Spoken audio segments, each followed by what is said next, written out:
ये कहानी एक ऐसे वर्ल्ड की है जो हमेशा के लिए बदल गया जब एलियंस ने हमला किया। पूरी दुनिया जंग का मैदान बन गई। अब यहाँ सिर्फ एक ही चीज मायने रखती है, ताकत। अगर तुम कमजोर हो तो तुम बेकार हो, बोझ हो और बस मजाक बनकर रह जाओगे। जैसे बाकी सबको, वैसे ही हमारे एमसी को भी अपनी प्रोफेशन अवेकन करनी होती है। लेकिन जब उसकी अवेकनिंग होती है तो सिर्फ एक कमजोर वन स्टार प्रोफेशन निकलती है। और फिर क्या? लोग हंसते हैं, उसका मजाक उड़ाते हैं, उसे नाकाम और शर्म की वजह कहते हैं। लेकिन उन्हें क्या पता, असली ताकत अभी जागनी बाकी है। उसकी पावर ऐसी है जिसे देखकर सिस्टम तक डर जाता है। नाम सुनते ही रूह कांप जाए, डार्क फॉरबिडन स्पेल्स। लोग इन्हें अभिशाप मानते हैं, मगर हमारा हीरो इन्हें अवसर समझता है। और तभी वो ठान लेता है कि अब से वो ही दूसरों पर राज करेगा। सीन बदलता है। Super power academy. 18 साल का निंग फांग अपने मोबाइल गेम में जबरदस्त बैटल में डूबा हुआ है। तभी उसके गाल पर जोरदार तमाचा पड़ता है। और ये काम किसने किया? एकेडमी की अनटचेबल गॉडेस वोंग यूई ने। सुंदर, अमीर, टैलेंटेड और इस वक्त बेहद गुस्से में। और गुस्सा जायज भी है, क्योंकि अवेकनिंग एग्जाम शुरू होने वाला है और हमारा लड़का है कि गेम में फंसा हुआ है, जैसे उसकी लाइफ गेमिंग पर ही टिकी हो। असल में निंगफांग को फर्क ही नहीं पड़ता। उसे पहले से पता है कि उसकी प्रोफेशन कोई बेकार, लो टियर वाली निकलेगी। जबकि यूई ने 16 साल की उम्र में ही 5 स्टार एडवेंचरर की पावर जागृत कर ली थी। वो सोचता है कि बस यूई के साथ चिपका रहेगा और आराम से लाइफ कट जाएगी। मगर यूई कोई बेवकूफ नहीं है। वो उसकी सोच तुरंत पकड़ लेती है और उसे गला दबाकर समझाने लगती है। सामने खड़े सब लोग हैरान हैं। आखिर एक तरफ है जीनियस क्वीन और दूसरी तरफ स्कूल का सबसे बड़ा लूजर। लेकिन उनका ये अजीब रिश्ता पुराना है, बचपन की दोस्ती है। अब जरा इस वर्ल्ड ब्लू स्टार के बारे में जान लो। यहाँ गेम और रियलिटी दोनों एक हो गए हैं। और जैसे ही कोई 16 साल का होता है, उसे एक मौका मिलता है अपनी पावर जगाने का। अगर सफल हुए तो एडवेंचरर, और अगर फेल हुए तो जिंदगी पूरी बर्बाद। हमारा एमसी इसे बहुत अच्छे से जानता है, क्योंकि ये उसका तीसरा एग्जाम है। बाकी सब बच्चे अपने अपने ड्रीम प्रोफेशन की बातें कर रहे हैं और ये बस खड़ा है, जल्दी से ये झंझट निपट जाए। आखिरकार उसकी बारी आती है। भीड़ में फुसफुसाहट होने लगती है। इंस्ट्रक्टर चीवी उसे हौसला बढ़ाकर आगे बुलाती है।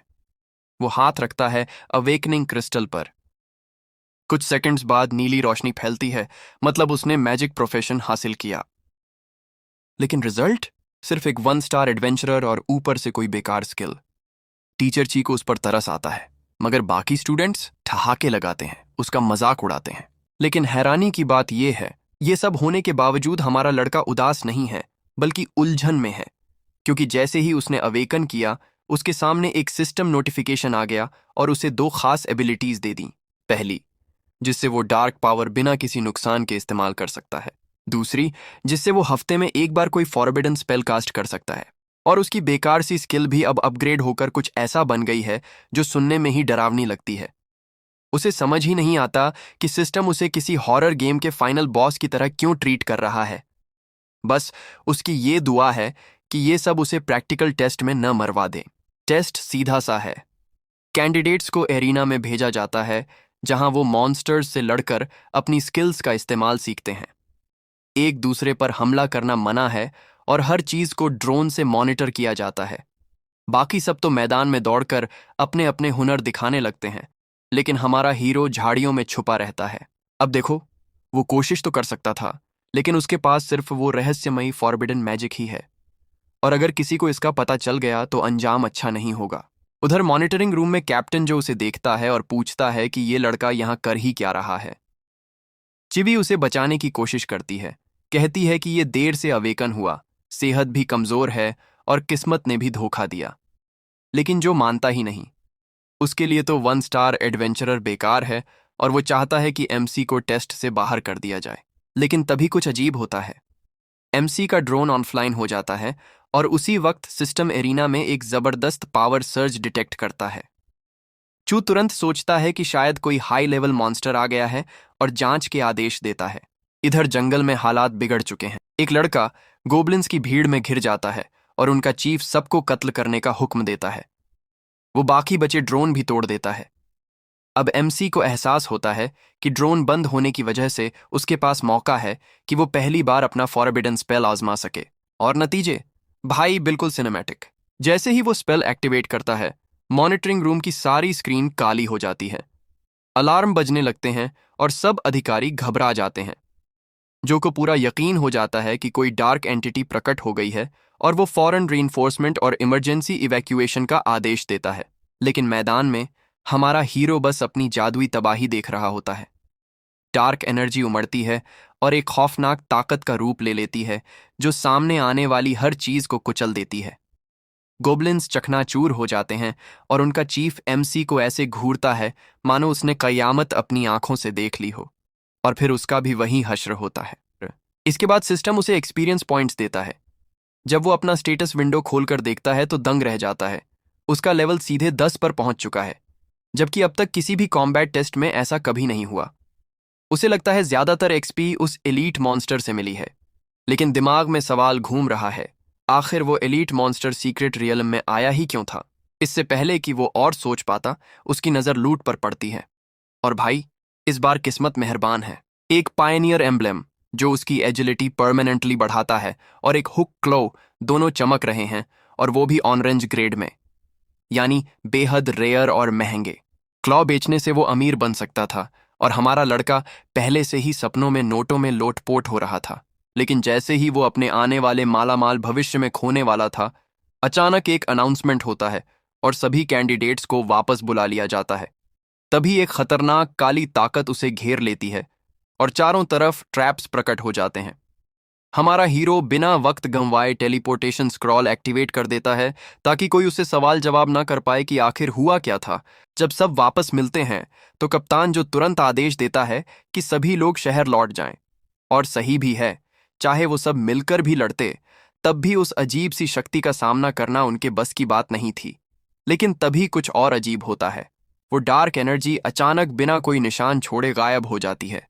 और सबसे खतरनाक बात यह थी कि वे मॉन्स्टर्स गुप्त एरिना से बाहर भी नहीं निकल सकते। छिवाई समझ जाती है कि यह मामला उनकी क्षमता से बहुत ऊपर है और तुरंत रिपोर्ट करने का फैसला करती है। हमारा लड़का उससे कुछ पूछना चाहता है, लेकिन वो जल्दी से उसे जाने को कह देती है। रास्ते में आखिरकार हमारे एमसी को वांग यू से कुछ जवाब मिलते हैं। असल में अकादमी इसी रहस्यमयी डार्क पावर की वजह से बंद कर दी गई थी। हमारा हीरो सोच में पड़ जाता है कि आखिर वो अजीब ताकत उस एलिट मॉन्स्टर से आई थी या फिर कोई और बड़ा खेल चल रहा है। लेकिन यूं उसे देखकर समझती है कि वो सदमे में है और उसे दिलासा देती है कि चूंकि उसकी डिफेंसिव स्पेल्स सोलो फाइटिंग के लिए उतनी अच्छी नहीं है, इसलिए कल से वो उसके ग्रुप में ट्रेनिंग करेगा। हमारा लड़का उसकी चिंता की सराहना करता है, लेकिन मना कर देता है। वजह ये नहीं कि वो साथ नहीं चाहता, बल्कि असली दिक्कत ये है कि वो अपना डार्क फॉरबिडन मैजिक किसी को दिखा ही नहीं सकता। वही उसकी एकमात्र चाल है। लेकिन यूए का अंदाज ही अलग है। वो सीधा उसे टाइम और लोकेशन बता देती है और चली जाती है, जैसे बात वहीं खत्म हो गई हो। वो आवाज लगाता है, पर तब तक वो जा चुकी होती है। अब बेचारा फंस गया है कि कल ट्रेनिंग से बचने का बहाना कैसे बनाए।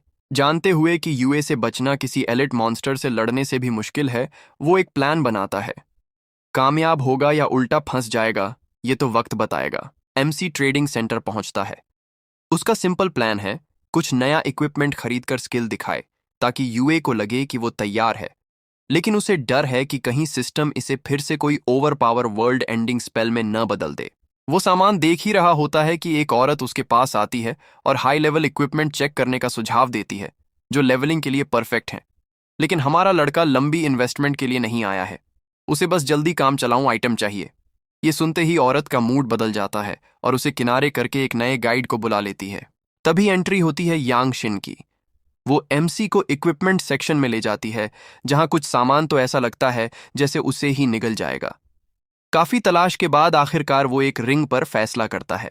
ये काम पूरा होते ही शिन उसे मास्टर वोंग के पास ले जाती है। वो ही असली बंदा है जो सेलिंग का सारा काम देखता है। एमसी पंजा जांच के लिए सौंप देता है और वोंग उसे अच्छे से चेक करने के बाद तुरंत एक संभावित खरीदार को कॉल करता है। ज्यादा देर नहीं लगती और वोंग बता देता है कि डील पक्की हो गई है। ट्रांजैक्शन फीस काटकर भी हमारे हीरो की जेब में करीब 50,000 क्रिस्टल कॉइन्स आने वाले हैं। थोड़ा बहुत पेपरवर्क निपटाने के बाद एमसी सोचता है कि जब तक यहां है कुछ और चीजें भी ले लें। उधर वो औरत जिसने पहले एमसी को घास तक नहीं डाली थी, अपनी सहेलियों के साथ गपशप में लगी है। वो बड़े जोश से अपना टाइप बताती है। अमीर, ताकतवर और जाहिर है, दिखने में हैंडसम। लेकिन तभी उसकी नज़र एमसी पर पड़ती है, जो आराम से वोंग से बातें कर रहा है। और उसी पल उसे झटका लगता है। जिसे वो नौसिखियां समझ रही थी, उसने तो एक ही डील में उतने पैसे कमा लिए जितना वो महीनों की कमीशन से भी नहीं कमा पाती। उसके चेहरे पर जो पछतावा आता है, वो सच में डिजर्व्ड है। अगली सुबह एमसी अपने नए स्किल्स की प्रैक्टिस करता है। उसने पिछली रात इन्हें टेस्ट किया था और शुक्र है कि सिस्टम ने इन्हें किसी डार्क तबाही में नहीं बदल दिया। यानी अब वो इन्हें बिना किसी अपोकैलिप्स ट्रिगर किए आराम से इस्तेमाल कर सकता है। मूड अच्छा है तो वो यूए को ग्रीट करता है। यूए उसे अपने गिल्ड मेंबर्स से मिलवाती है। एक मैज, एक साउंड वॉरियर, एक रेजिंग बर्जरकर और एक प्रीस्ट। ज्यादा समझदार होने की जरूरत नहीं। साफ दिख रहा है कि मैज, शियाओ चेंग और साउंड वॉरियर एमसी को पसंद नहीं करते, खासकर चुंग, जिसकी नजरें बार बार यूए पर टिक रही हैं। यूए अपने दूसरे ट्रांसफॉर्मेशन के करीब है और चुंग उसे दिखावे में एक हाईले पोषण ऑफर करता है। साथ ही डींगे हाँकता है कि ये कितना रेयर और महंगा है। एमसी थोड़ी देर के लिए इम्प्रेस होता है क्योंकि क्लास एडवांसमेंट पूरी करने में वाकई 30 लेवल्स लगते हैं। यानी यूए सच में खास है। लेकिन यूए बिना सोचे उस गिफ्ट को ठुकरा देती है और चुंग का दिल वहीं टूट जाता है। वो जिद करता है, बार बार पोषण ऑफर करता है, लेकिन यूए को और जरूरी काम है। वो मुड़कर एमसी से बात करने लगती है और चुंग के तो होश ही उड़ जाते हैं। उसे यकीन ही नहीं हो रहा कि ये नौसिखिया यूए का टाइम खा रहा है। गुस्से में चुंग सीधा एमसी को ताना मार देता है। यूए उसे चेतावनी देती है कि अपनी जुबान संभाले, लेकिन वो कहाँ मानने वाला। हमारे हीरो के दिमाग में भी एक ख्याल आता है, क्या इसे यहीं एक फॉरबिडन स्पेल मार दूं और कहानी खत्म कर दूं? चुंग का ईगो आसमान छू रहा है और प्रीस्ट लड़की, जिसे साफ लग रहा है कि कोई बवाल होने वाला है, उसे शांत करने की कोशिश करती है। लेकिन चुंग उसकी भी बेइज्जती कर देता है और फिर से एमसी पर ताना कसता है। इस बार एमसी चुप नहीं रहता। वो चुंग को आड़े हाथों लेते हुए बोलता है कि किसी रैंडम पोषण पर ऐसे अकड़ दिखा रहा है जैसे ये कोई लीजेंडरी आर्टिफैक्ट हो। चुंग का साथी साउंड वॉरियर भी बीच में कूद पड़ता है और एमसी को चैलेंज कर देता है। एमसी बहस में नहीं पड़ता। वो सीधे अपनी जेब से पायनियर एम्बलम निकालता है और बड़ी ही आसानी से यूए को थमा देता है, जैसे कोई बड़ी बात ही नहीं। पूरा ग्रुप शॉक में रह जाता है। हमारा हीरो एक्टिंग करते हुए कहता है कि ये उसे घर पर पड़ा मिला था और उसने हमेशा से यूए को देने का सोचा था। उआ तुरंत उसका इस्तेमाल करती है और उसकी स्टैट्स आसमान छूने लगती हैं। चुंग की अक्ल के पेंच वहीं ढीले हो जाते हैं। वो मानने को तैयार ही नहीं, या शायद मानना ही नहीं चाहता। आखिरकार हर हारे हुए की तरह वो एमसी पर चोरी का इल्जाम लगा देता है। लेकिन अफसोस, हकीकत उसकी फीलिंग्स की परवाह नहीं करती। कोई और चारा न होने पर हीरो अपना घमंड निगलकर घुटनों पर गिर जाता है और माफी मांगता है। अब एमसी संतुष्ट होता है और यूए के साथ वहां से निकल जाता है। रास्ते में यूए उससे माफी मांगती है, लेकिन हमारा लड़का बात को हल्का करके टाल देता है और उसे सलाह देता है कि वो अपनी दूसरी ट्रांसफॉर्मेशन और टॉप यूनिवर्सिटी में एडमिशन पर ध्यान दे, बजाय इसके कि हर वक्त उसके साथ घूमे। असलियत तो ये है कि वो यूए को सच बता ही नहीं सकता कि उसके साथ रहते हुए वो ठीक से लेवल अप नहीं कर पा रहा। तभी यूए उसे एक स्किल बुक थमा देती है और हीरो उसे खुशी खुशी ले लेता है। बाद में जब वो दोनों उस खतरनाक सीक्रेट रियल्म के ग्रेवयार्ड में होते हैं, तो यूए अपने तीरों से जॉम्बी जैसे दिखने वाले मॉन्स्टर्स को मार रही होती है। हीरो भी उसके साथ है और ऊपर से उसे चीयर अप करता है, लेकिन अंदर ही अंदर अपनी लाइफ चॉइसेस पर सवाल उठा रहा होता है। वहां का एक्सपी तो मजाक जैसा है, लेकिन वो यूए को ये नहीं बता सकता कि असल में वो पहले से ही लेवल 10 पर है। इसी बीच यूए का मोबाइल बजता है। उसकी गिल्ड वाले कॉल पर हैं क्योंकि एक बॉस मॉन्स्टर प्रकट होने वाला है। एक प्रीस्ट लड़की यूए से बात करती है और पीछे से चंग भी बकबक करता रहता है। यूए हीरो की तरफ देखती है जैसे कोई भरोसा चाह रही हो, और हीरो सिर हिलाकर उसे जाने की इजाजत देता है। यूए उससे कहती है कि वो सेफ जोन में उसका इंतजार करे और फिर वहां से चली जाती है। अब अकेला रहकर हीरो को असली मौका मिलता है सीधे खतरे में कूदने का। उसने हाल ही में 2 नई स्किल्स सीखी हैं, लेकिन उसकी घटिया स्किल स्लॉट लिमिट की वजह से वो एक बार में सिर्फ 3 ही स्किल इक्विप कर सकता है। और वो शानदार स्किल बुक जो यूए ने दी थी, वो तब तक बेकार है जब तक हीरो लेवल 15 तक न पहुंचे। दूसरी तरफ ग्रेवयार्ड में एक आदमी रिपोर्ट करता है कि हाई टॉवर में बिग बॉस प्रकट हो चुका है। जो सीक्रेट रियल्म के भीतर गहराई में छुपा हुआ है। वहां तक पहुंचना आसान नहीं होगा, क्योंकि रास्ते में खतरनाक मॉन्स्टर्स भरे पड़े हैं। वो सबको चेतावनी देता है कि सावधान रहें। तभी जोरदार धमाका होता है और नजरों के सामने एक और एडवेंचर टीम दौड़ती दिखती है। और जाहिर है, वो टीम कोई और नहीं बल्कि यूए की ही गिल्ड है। उधर ग्रेवयार्ड के भीतर गहराई में हमारा हीरो पहले ही टॉवर तक पहुंच चुका है, सीधा फॉरबिडन स्पेल्स की मदद से। उसके सामने खड़ा है बिग बॉस, बेहद डरावना। बॉस एक मैजिक अटैक फेंकता है और जबरदस्त विस्फोट होता है, लेकिन हीरो बड़ी आसानी से बच जाता है। जवाब में वो मीटियोर शॉवर एक्टिवेट करता है और आसमान से आग की बरसात बुला लेता है। एक और धमाका होता है और जैसे ही धूल छूटती है, हमारा हीरो मुस्कुराता है। सिस्टम लगातार नोटिफिकेशंस बरसाता है, कुछ बेहिसाब किल काउंट के बारे में, पहाड़ जैसी एक्सपी और सबसे बड़ा इनाम। बिग बॉस ढेर हो चुका है। हीरो अब लेवल 30 पर पहुंच गया है, मतलब अब वो अपनी पहली ट्रांसफॉर्मेशन के लिए तैयार है। वो लूट समेटता है, कुछ पेंडेंट्स, रत्न और सबसे अहम एम्बलम। जैसे ही वो उसे एब्जॉर्ब करता है, सिस्टम नया अपडेट देता है। प्रोफेशन चेंज के दौरान वो या तो हिडन नेक्रोमेंसर क्लास अनलॉक कर सकता है या फिर सीक्रेट आर्क मेज प्रोफेशन के लिए प्रीरिक्विजिट टास्क पूरा करने की कोशिश कर सकता है।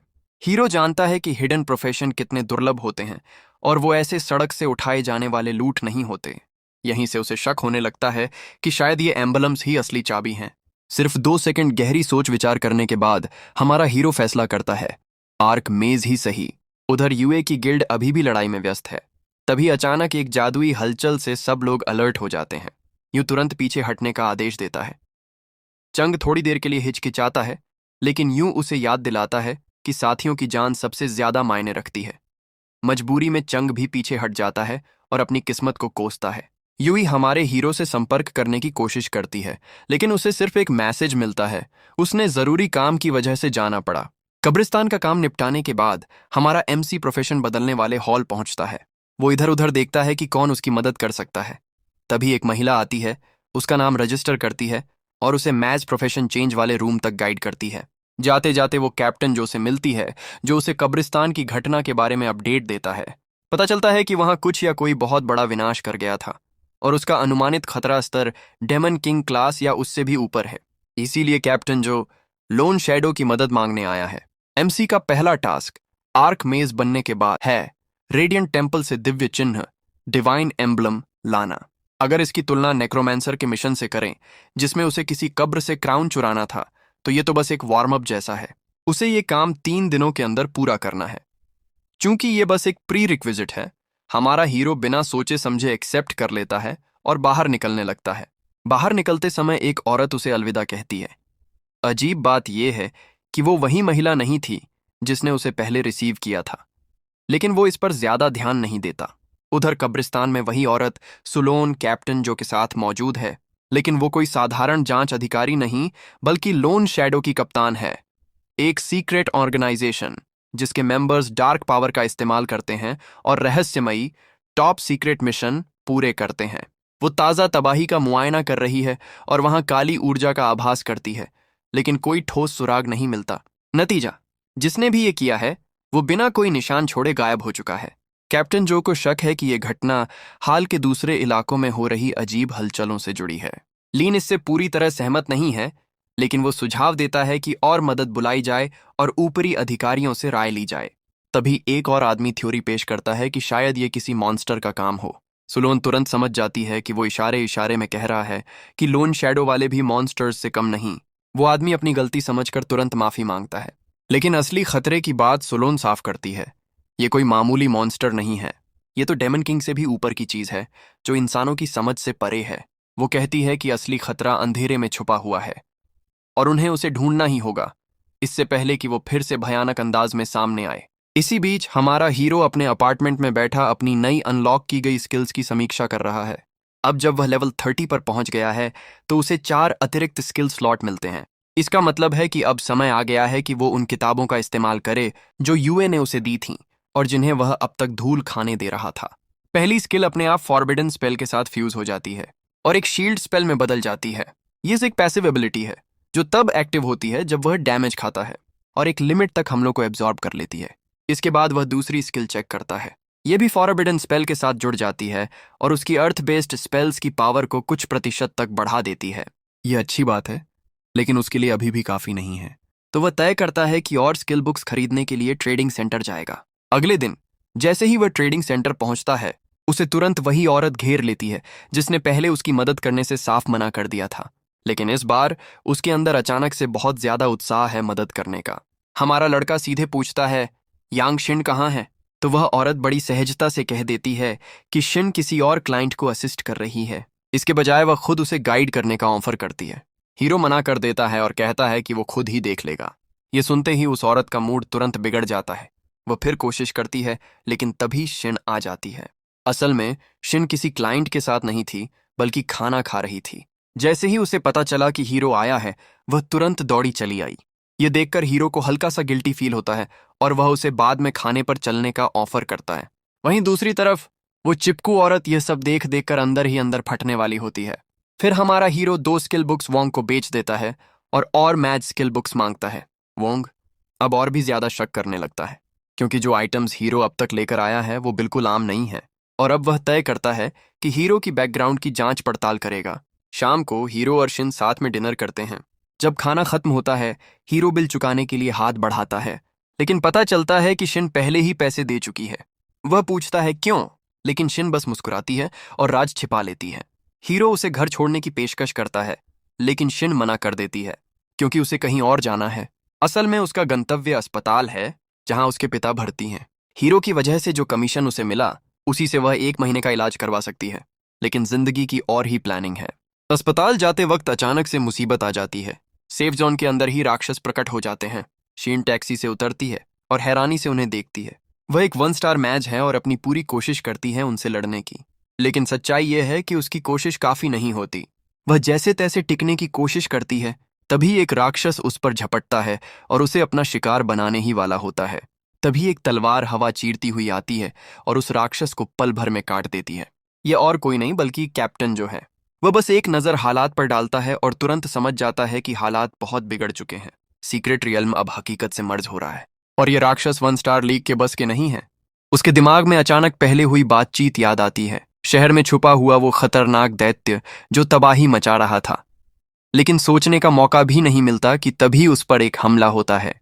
वो किसी तरह बच निकलता है और देखता है कि सामने एक आदमी खड़ा है, जिसके अंदर इतनी अकड़ भरी हुई है कि उसे देख कोई भी उसे खुद को खलनायक कहने वाला समझे।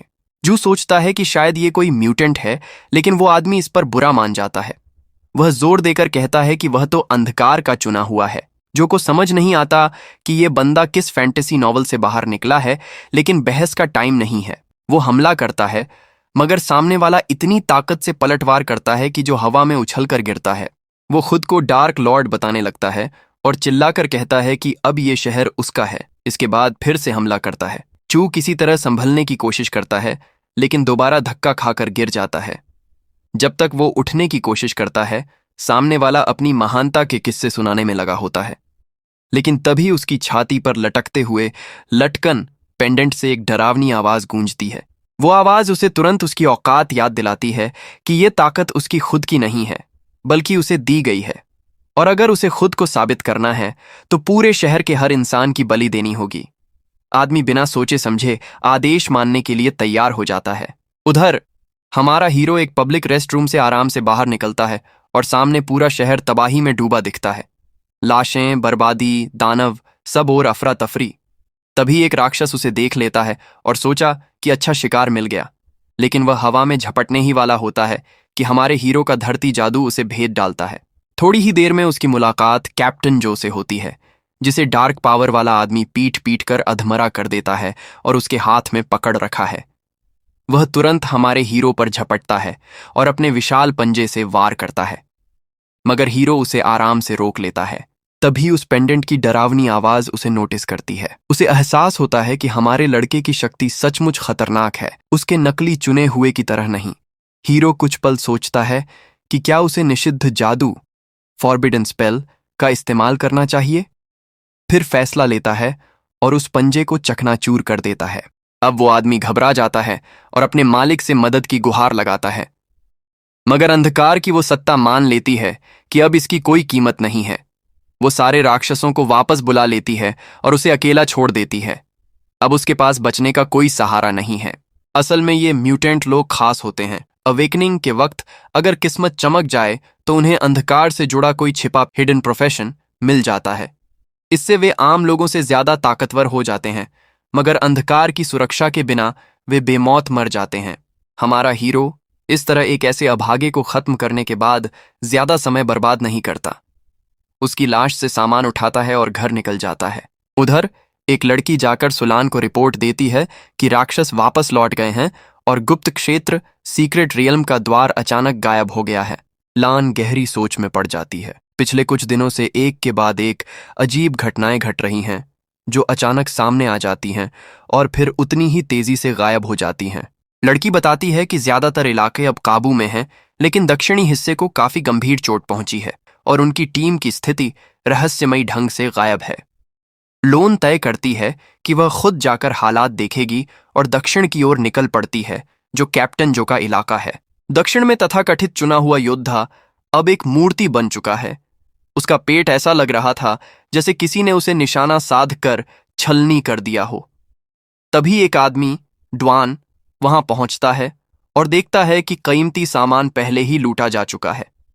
तभी लान प्रकट होती है और ड्वान अपना परिचय देता है कि वह एक ऐसी संगठन का सदस्य है जो पूरी तरह छुपकर लड़ने वालों से बनी है। लान उनकी प्रतिष्ठा से भली भांति वाकिफ है। ड्वान बिना समय गंवाए बताता है कि सामने पड़ी लाश दरअसल उनके ही एक आदमी की थी, जिसने विश्वासघात किया था। वही था जिसने गुप्त लोक सीक्रेट रियल्म को हकीकत में घुसने में मदद की थी, जिससे एक राक्षसी घात लगाकर उनके पूरे शिविर का सफाया हो गया। खैर, कुछ भाग्यशाली किसी तरह जिंदा बच निकले, मगर उसे किसने मारा यह अब भी रहस्य बना हुआ है। लान को भीतर से लग रहा था कि कुछ गलत है। कैप्टन जो के पास तीसरे रूपांतरण जितनी शक्ति थी, फिर भी उसकी पूरी फौज एक दुखद युद्ध कथा बन चुकी थी। इसका मतलब सिर्फ एक ही हो सकता है, कोई इतना ताकतवर है कि न केवल दुश्मन को खत्म कर सके बल्कि गुप्त लोक के आक्रमण को भी रोक सके। इससे पहले कि लान इस पर और सोचे, ड्वान वहां से चला जाता है क्योंकि उसे कोई अहम चीज ढूंढनी है। उधर नायक एमसी अपने अपार्टमेंट में बेहतरीन मूड में है। वह अपनी नई मिली लूट को देखता है। एक उच्च गुणवत्ता का परिधान, नारंगी ग्रेड की कवच और एक रहस्यमय लॉकेट जिसके गुण अब तक अज्ञात हैं। वह बस यही आशा करता है कि यह किसी प्राचीन देवता से जुड़ा न हो, या इससे भी बुरा कोई और झंझट न निकले। लेकिन उसे पता नहीं, उस लॉकेट के अंदर से एक खौफनाक परछाई उसे देख रही है। वही भयानक अस्तित्व जो पहले दिखा था, अब एक क्रिस्टल बॉल में नजर आता है। ये किसी तरह उस लॉकेट से जुड़ा हुआ है और उसे नायक पर नजर रखने देता है। मगर जैसे ही नायक मजाका में प्राचीन देवता का जिक्र करता है, वह अस्तित्व बुरी तरह घबरा जाता है। तुरंत घबराहट में वह आदेश देता है कि सारी संचार व्यवस्था काट दो और अपनी जगह छुपा लो, क्योंकि अगर मामला सचमुच प्राचीन देवताओं से जुड़ा है तो उनकी जान पर बन सकती है। इधर अस्पताल में कैप्टन जो पूरे शरीर पर पट्टियों में लिपटा हुआ है, टूटी टांग के साथ एक मम्मी जैसा दिख रहा है। वह याद करता है कि वहां क्या हुआ था और कैसे उनकी तयशुदा मौत को एक युवा योद्धा ने टाल दिया। वह अचानक वहां आ गया और दुश्मनों को ऐसे डरा दिया जैसे अंधेरे में रहने वाले तिलचट्टे अचानक उजाले में भाग जाते हैं। अब आते हैं उस रहस्यमयी शख्स पर। सीन चेक किया गया लेकिन वहां कुछ खास नहीं मिला, बस हल्के फुल्के मैजिक के निशान। कप्तान जो उम्मीद करता है कि ये अनजाना इंसान उनकी साइड ज्वाइन करेगा, लेकिन तभी एक बंदा बोल उठता है, शायद ये कोई म्यूटेंट है, जो तुरंत उसकी बात काट देता है। भाई, इतना ओवरथिंक मत कर। इधर हमारा लड़का पहुंचता है रेडियंट टेम्पल में। उसे बिल्कुल भी पता नहीं कि परछाइयों में द्वान छुपा हुआ है और उसे ऐसे घूर रहा है जैसे कोई ओवर क्यूरियस स्टॉकर। कुछ दिन पहले की बात है, द्वान ट्रेडिंग सेंटर में वोंग से मिलने आया था। मकसद, चौथे ट्रांसफॉर्मेशन फाइटर का सेट खरीदना। बातचीत के बीच वही औरत जिसे हमारा हीरो पहले रिजेक्ट कर चुका है, अब द्वान को ऐसे देखती है जैसे ये उसका बैकअप रिटायरमेंट प्लान हो। वोंग कैजुअली बताता है कि उनके एक रेगुलर कस्टमर ने वही सेट खरीदा है और वो कोई और नहीं, हमारा एमसी ही है। अब द्वान का दिमाग घनघना जाता है। वो हीरो से मिलने की इच्छा जताता है, लेकिन किस्मत देखो, उस दिन एमसी आने वाला ही नहीं था। वोंग जब आउटफिट का डिटेल बताता है, बस एक सिंपल सा 2 पीस टॉप और पैंट, तो द्वान के अंदर का अलार्म बज उठता है। उसे यकीन हो जाता है कि इस सेट का रिश्ता उसके मास्टर से है। वो वोंग को पैसे ऑफर करता है ताकि हीरो का पता मिल जाए, लेकिन वोंग कोई बच्चा नहीं है। उसे शक होता है ये बंदा अचानक यहाँ आ गया ठीक तब जब एमसी ने इस आउटफिट को बेचने की बात की थी। क्या ये सब सेटअप है या सिर्फ अजीब इत्तेफाक? खैर, वोंग इतना स्मार्ट है कि तुरंत सब कुछ नहीं उगलता। वो बहाना मारकर टाइम पास करता है ताकि पहले एमसी को कॉल कर सके। जैसे ही द्वान निकलता है, वोंग का शक और बढ़ जाता है। वो उस नाक घुस औरत से अपनी चिंता शेयर करता है और वहीं से एक बड़ा खुलासा होता है। हमारे एमसी के पेरेंट्स बस औसत से 2 स्टार प्रोफेशनल थे जो एक हादसे में गायब हो गए, उसे अकेला छोड़कर। बाद में एमसी ने स्कूल ज्वाइन किया और 18 की उम्र में एक 1 स्टार प्रोफेशन जागृत किया। अब दिक्कत ये है, ऐसे बैकग्राउंड वाला लड़का आखिर ये हाई क्वालिटी आइटम्स ला कहां से रहा है? ना तो यूई की गिल्ड उसकी मदद करती है। तो फिर 2 ही चॉइसेस बचती हैं, या तो उसने चोरी की है या फिर किसी ऐसे बंदे के साथ फंस चुका है जो उसकी लीग से बहुत बहुत ऊपर है। Cut to radiant temple. द्वान अपनी जासूसी मिशन जारी रखता है। उसे समझ ही नहीं आता कि ये लड़का जो अभी तक स्कूल यूनिफॉर्म से निकला भी नहीं लगता, कैसे उस सीक्रेट रियलम की इन्वेजन को रिपेल कर पाया, जबकि उसका खुद का मास्टर एक टॉप टियर पावर हाउस उस बॉस के सामने हार चुका था। खैर, द्वान कोई रिस्क लेने वाला नहीं है। उधर हमारा हीरो देखता है कि दूसरे फाइटर्स मॉन्स्टर्स से जूझ रहे हैं। वो अपना गियर बदलना शुरू करता है। द्वान अपनी सांस रोक लेता है। अब आएगा धमाका, शायद चमकदार आर्मर, शायद कोई डिस्ट्रक्शन का ऑरा। लेकिन ट्विस्ट यही है, हमारा हीरो बदलने के बाद भी दिखता कैसा है? बिल्कुल एक नॉर्मल स्टूडेंट जैसा। द्वान को शक है कि एमसी उसे छकाने की कोशिश कर सकता है, इसलिए वह समझदारी से खेलना चाहता है। पास पास पीछा करना अब संभव नहीं है, इसलिए वह एक स्किल का इस्तेमाल कर हमारे लड़के का लोकेशन मार्क कर देता है, सिर्फ जरूरत पड़ने पर। जैसे ही हमारा हीरो मंदिर में प्रवेश करता है, किसी ने उसे स्वागत में हमला कर दिया, लेकिन अचानक एक बैरियर सामने चमकता है और हमला आसानी से रोक देता है। एमसी बस स्तब्ध रह जाता है। और अगर यह अजीब नहीं था, तो आसपास के सारे मॉन्स्टर्स सिर्फ एमसी को देखते ही डर के मारे भाग खड़े होते हैं। फिर हमारा लड़का एक विशालकाय आदमी के पास आता है जो पूरी तरह फ्रीज है और पसीने से तरबतर है। जल्दी से टास्क गाइड चेक करने पर पता चलता है कि यह आदमी इतना अहम नहीं है, इसलिए वह बस उसे छोड़कर आगे बढ़ जाता है। अंदर और गहरे जाते हुए वह एक छिपे हुए चैम्बर में पहुंचता है जहां एक 6 पंखों वाला एंजेल खड़ा है। जैसे ही एंजेल उसे देखता है, वह सबसे अप्रत्याशित काम करता है, भागने लगता है। हमारा हीरो हैरान है। उसे उम्मीद थी एक भव्य लड़ाई की, लेकिन एंजेल, जो टेम्पल बॉस होना चाहिए था, भागने की कोशिश कर रहा है। दुर्भाग्यवश एंजेल के जाने की कोई जगह नहीं है। एमसी तय करता है कि इसे खत्म कर देना चाहिए। वह टावर पर एक तूफान बुलाता है।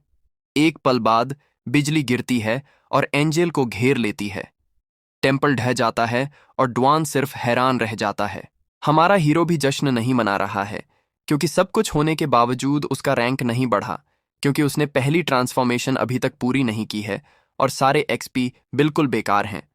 असली जीत सिर्फ वही डिवाइन एम्बलम है जो उसने बॉस को हराने के बाद पाया, और टास्क अब आधिकारिक तौर पर पूरा हो चुका है। अब कोई और फायदा नहीं होने की वजह से वह निकलने का निर्णय लेता है। कम से कम यही योजना थी, जब तक ड्वान पागलों की तरह उस पर टूट कर नहीं आता। हमारा हीरो डर जाता है। आखिरी चीज जो वह अभी चाहता है वह है कोई उसके डार्क पावर के बारे में जान जाए। लेकिन इससे पहले कि वह स्थिति को प्रोसेस कर पाता, ड्वान उसे एक अजीब मिश्रण वाले आदर और चिंता भरे नजर से देखता है। एमसी को सब कुछ का मास्टर मानते हुए ड्वान खुद को समझाने की कोशिश करता है, लेकिन इससे पहले कि वे बात शुरू कर पाएं, एक सायरन बजता है। हमारा लड़का एक टेलीपोर्टेशन स्क्रॉल निकालता है, क्योंकि पहले वहां से निकलना ही सही है और बाद में बात करना। जैसे ही वे शांत जगह पर उतरते हैं, ड्वान आखिरकार सब कुछ खोल देता है। उसके मास्टर ने अपने जीवन की कुर्बानी दी थी एक इन्वेडिंग रियल्म को सील करने के लिए, लेकिन एक धोखेबाज बच निकलता है, और वह धोखेबाज वर्षों से मानवों को बलि के रूप में इस्तेमाल कर सील तोड़ने की कोशिश कर रहा है। ड्वान उसे पकड़ने की कोशिश कर रहा था, लेकिन अब तक खाली हाथ ही रहा। ड्वान अपनी बातें जारी रखता है, लेकिन हमारा हीरो अपने खुद के विचारों में खोया हुआ है, और यह सोचने की वजह ट्रैजिक धोखा नहीं है। नहीं, वह अपनी कम लेवल की चिंता में है। अगर वह जल्द ही रैंक अप नहीं करता, तो उसके छिपे हुए डार्क पावर्स सामने आ सकते हैं, और यह एक अलग ही परेशानी होगी। एमसी की गंभीर अभिव्यक्ति ड्वान को डराती है, और वह सोचता है कि अब उसे सजा मिलने वाली है। हालात को शांत करने के लिए ड्वान धन्यवाद कहता है और कभी भी मदद देने का प्रस्ताव रखता है। हमारा लड़का उसमें कुछ पोटेंशियल देखता है, लेकिन पहले चीजें पहले। वह स्पष्ट कर देता है कि ड्वान को आज की घटनाओं के बारे में चुप रहना होगा। ड्वान को यह आश्चर्यजनक रूप से कोई दिक्कत नहीं है। उसके लिए एमसी का डार्क मैजिक कोई समस्या नहीं है। आखिरकार इसने शहर को बचाया है और अब उसके पास कहीं और जाने की जगह भी नहीं है। इसलिए वह एमसी का फॉलो करने का निर्णय लेता है। जैसे ही वो लोग आगे बढ़ते हैं, हमारे लड़के का फोन बज उठता है। कॉल उसी की है। बस एक बात करनी है कहकर फोन काट देती है। असल में वो इस वक्त सुलोन के साथ है और उसे अपडेट दे रही है कि हमारा हीरो वापस आ चुका है। अब यहाँ लॉन ने अपनी खुदाई शुरू कर दी है और उसे पता चल गया है कि हमारा लड़का अपनी पहली ट्रांसफॉर्मेशन लेवल तक पहुंच चुका है। वो हमारे हीरो के अच्छे स्वभाव की गवाही देने की कोशिश करती है, लेकिन लान तो सीधी सीधी जवाब चाहती है, कैरेक्टर सर्टिफिकेट नहीं।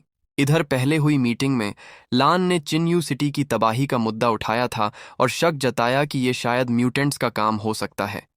तभी एक बुजुर्ग आदमी ताना मार देता है, ये मुद्दा तुम उठा रही हो, जबकि तुम खुद एक म्यूटेंट हो। सबको पता है कि डार्क पावर मुफ्त में नहीं आती। कभी लाइफ कम होती है, कभी दिमाग खराब, और अगर किस्मत बहुत खराब हो तो सीधे किसी खौफनाक दानव में बदल सकते हो। उसके हिसाब से डेमन किंग लेवल का कोई म्यूटेंट अस्तित्व में है ही नहीं। कोई दूसरा बंदा भी मजाक उड़ाते हुए बोल देता है कि ये सब फिक्शन की बातें हैं। लेकिन लान वहां मजाक के लिए नहीं आई, बस उन्हें पॉसिबिलिटी दिखा रही है। मानो या मत मानो, उसका काम बस बता देना है। वो आदमी और आगे बढ़कर मजाक करता है और कहता है, अगर तुम सही निकली तो मैं अपना सिर ही काट दूंगा। फिर बुजुर्ग उस सिटी इन्वेस्टिगेशन की तरफ ध्यान दिलाते हैं जो पहले से चल रहा है।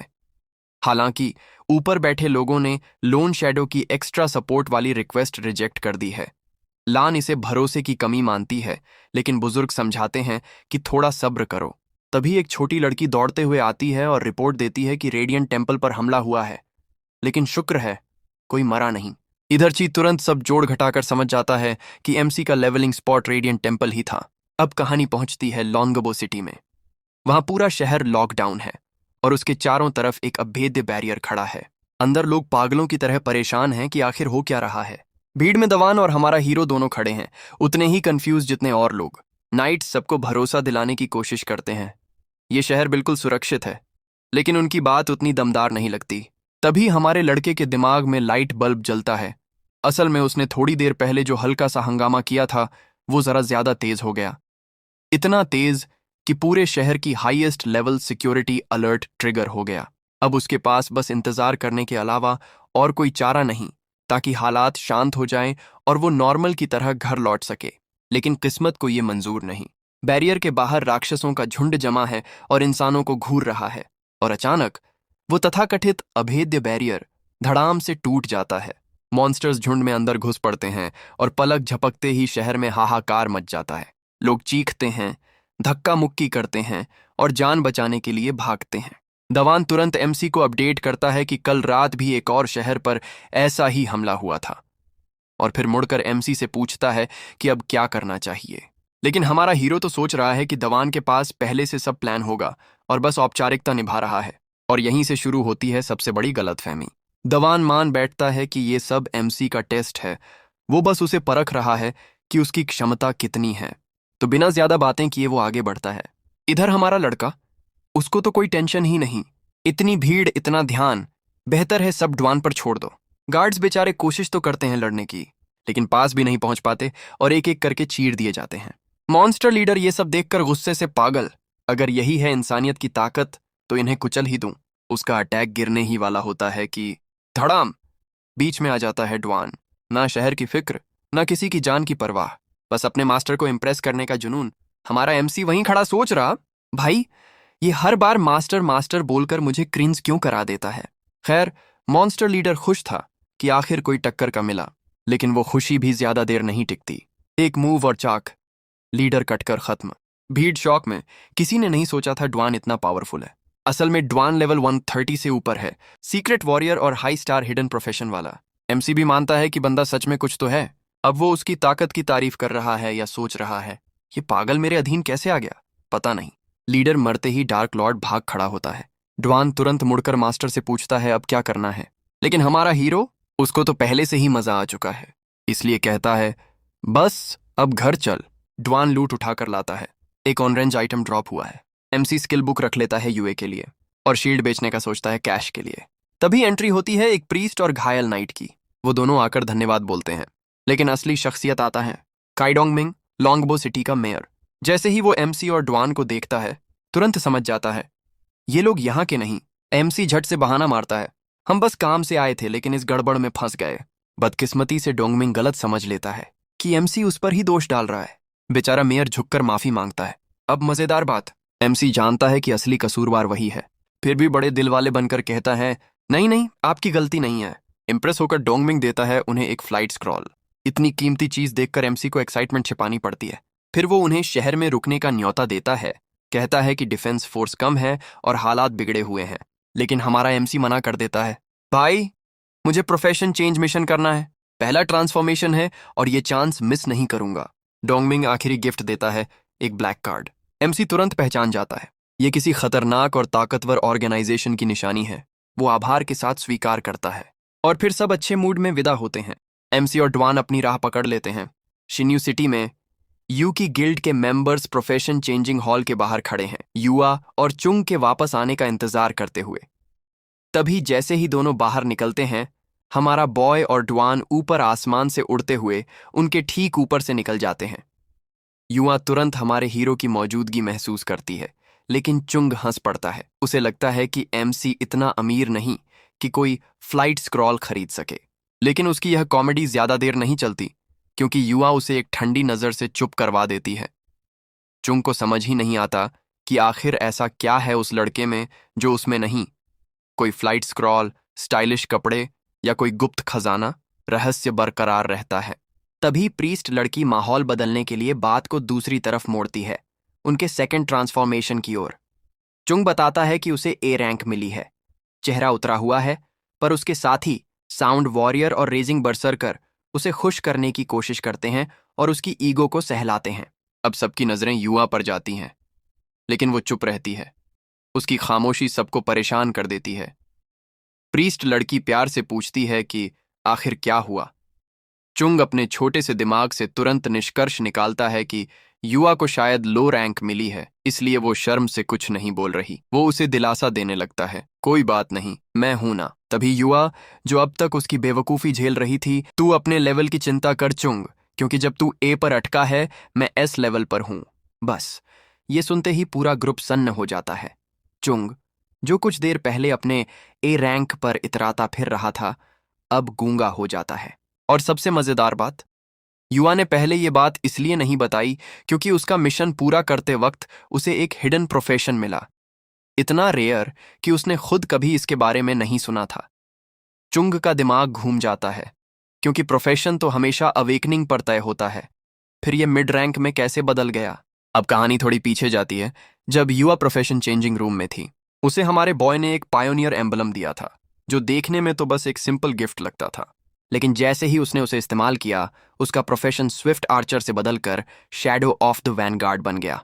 पहले तो वो कंफ्यूज हो गई, फिर और ज्यादा कंफ्यूज हो गई, और आखिर में उसने यह निष्कर्ष निकाला कि हमारा हीरो पहले से जानता था कि ऐसा होने वाला है।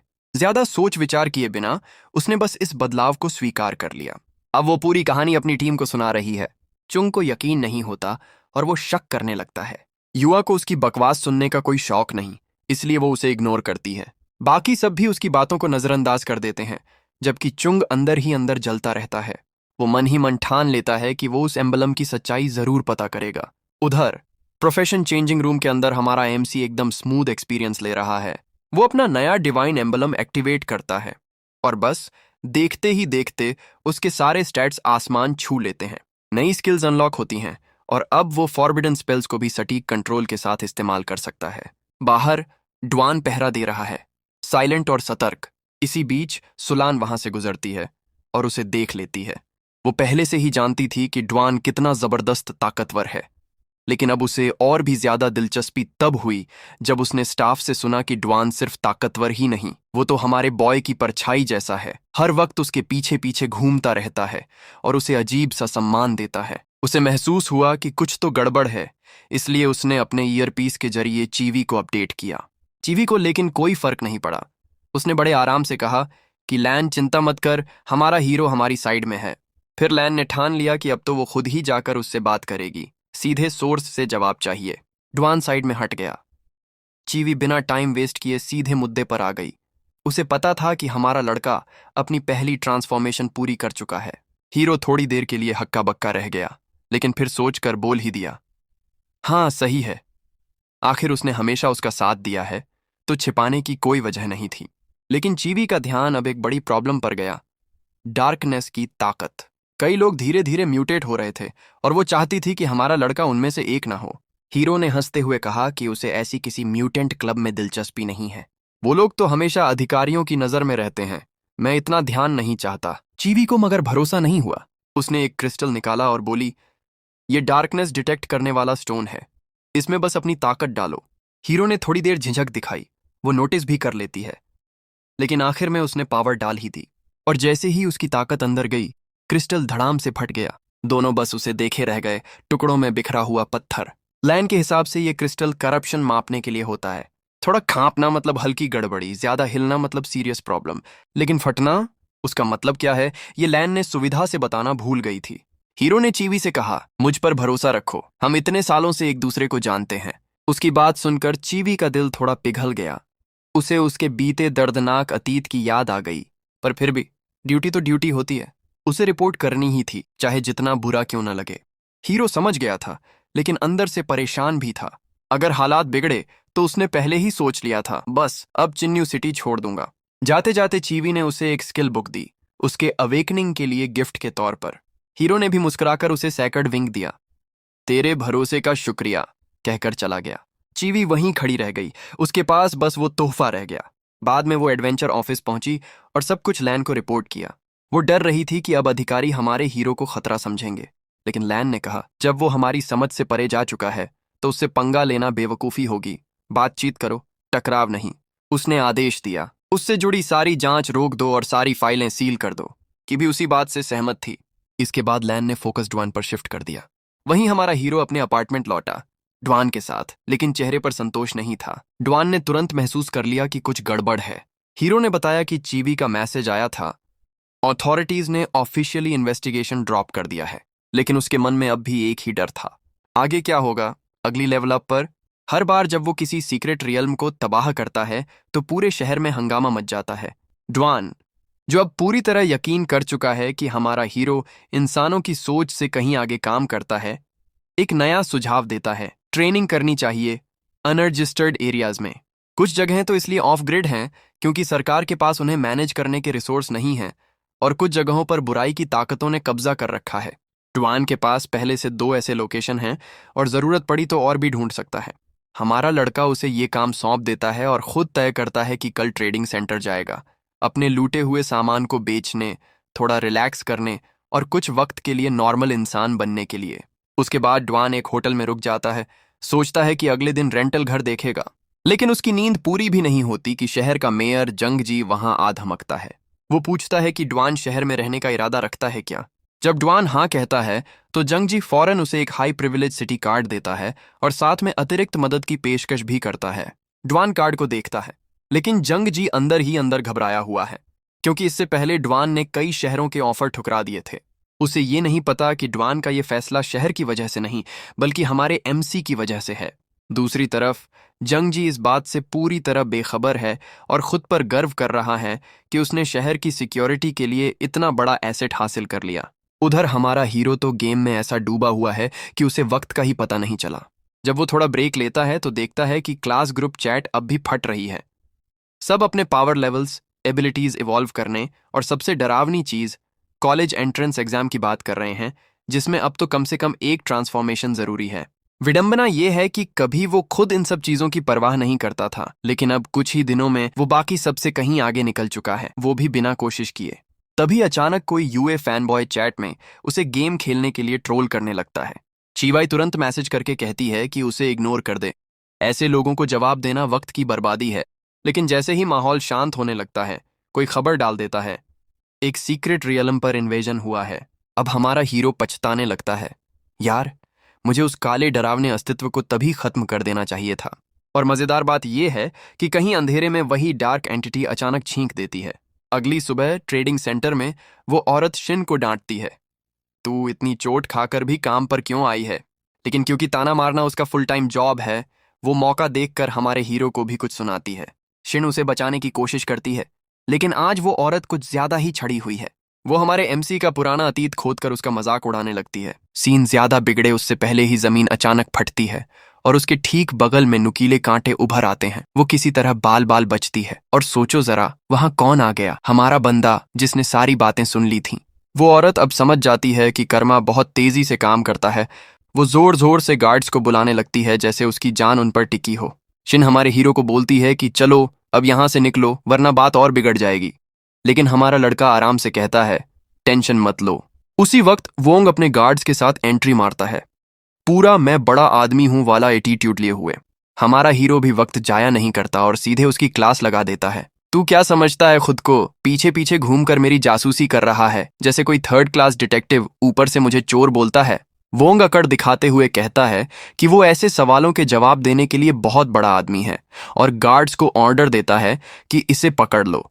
पर बेचारों की किस्मत देखो, हमारा बंदा तुरंत निकालता है सुप्रीम ब्लैक कार्ड। गार्ड्स जैसे ही उसे देखते हैं वहीं थम जाते हैं। वोंग और वो औरत दोनों के मुंह खुले के खुले रह जाते हैं। वोंग फिर भी अपनी बची खुची इज्जत संभालने की कोशिश में पूछता है, तुझे ये कार्ड मिला कहां से? हमारा लड़का मुस्कुराकर कहता है, जाकर खुद पता लगा ले, आखिर तू इन्वेस्टिगेशन में बड़ा उस्ताद है ना। वोंग अब पूरी तरह बौखला चुका है, जबकि वो खुद किसी को कॉल करने में लग जाता है।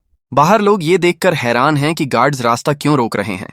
इसी बीच डोंग मिंग को हेडक्वार्टर्स से खबर मिलती है और वो वोंग से डिटेल्स पूछने के लिए कॉल करता है। अब वोंग को समझ आता है कि उसने बड़ी गड़बड़ कर दी है। वो जल्दी से झूठ मूठ बोलने लगता है कि ये सब एक गलत फहमी थी, पर डोंग मिंग को कोई बेवकूफ नहीं बना सकता। वो गुस्से में चिल्लाता है कि तूने उस आदमी को नाराज कर दिया जिससे मैं इतने दिनों से अच्छे रिश्ते बनाने की कोशिश कर रहा था। वोंग अब पूरी तरह टूट चुका है। उसके चेहरे पर मैंने क्या कर दिया वाला एक्सप्रेशन है। आखिरी कोशिश में वो ड्वान को कॉल करता है, उम्मीद में कि शायद वो आकर उसकी लाज बचा ले। कुछ देर बाद हमारा हीरो और शिन ट्रेडिंग सेंटर में बैठे हैं। तभी डोंगमिंग और ड्वान अंदर आते हैं। दोनों के चेहरे पर गुस्सा साफ दिख रहा है। उनकी नजर पड़ते ही वो औरत कांपने लगती है, जैसे उसे अभी अभी एहसास हुआ हो कि उसने गलत लोगों से पंगा ले लिया। वो वोंग की तरफ देखती है, जो पसीने में डूबा हुआ है, जैसे किसी ने उसे भारी कवच पहनाकर दौड़ा दिया हो। डोंगमिंग बिना टाइम वेस्ट किए वोंग और उस औरत को डांट कर कहता है, दफा हो जाओ यहां से।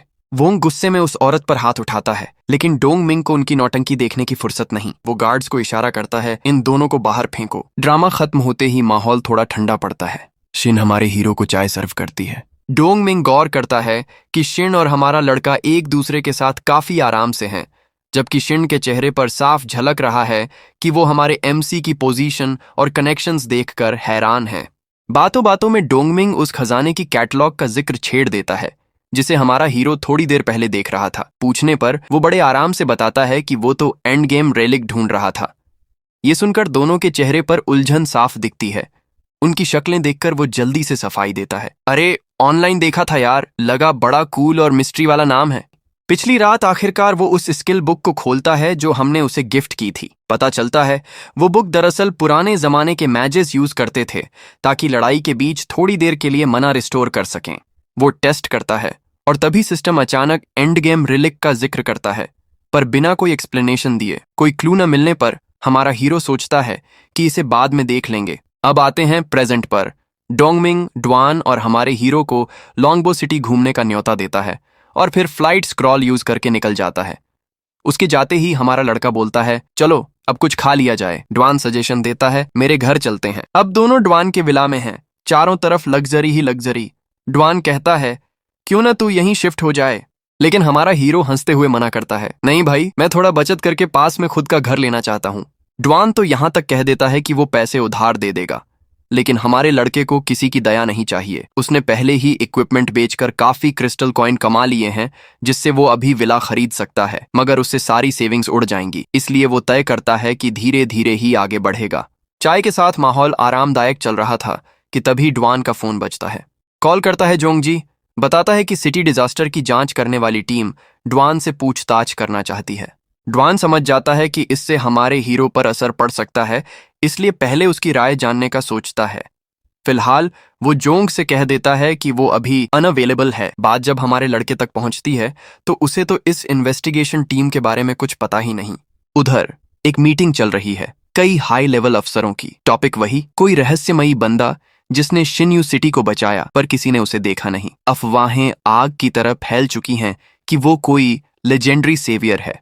एक बंदा वहां कहता है जो सबके दिमाग में है। ये सब तो बकवास लग रहा है।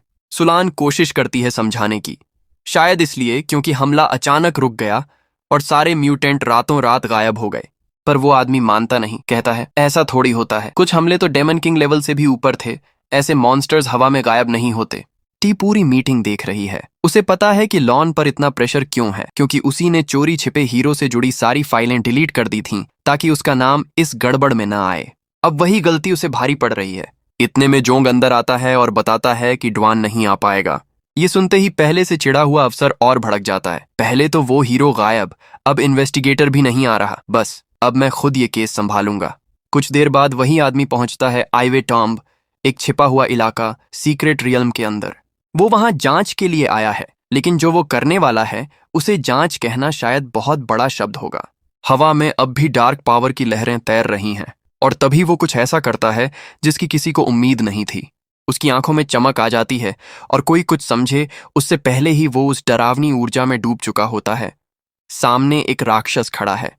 उधर ड्वान के मेंशन में हमारा लड़का पूरी तल्लीनता से मोबाइल गेम खेल रहा होता है। जैसे ही जीतने वाला होता है, सिस्टम अचानक उसे आखिरी रेलिक के बारे में अलर्ट कर देता है।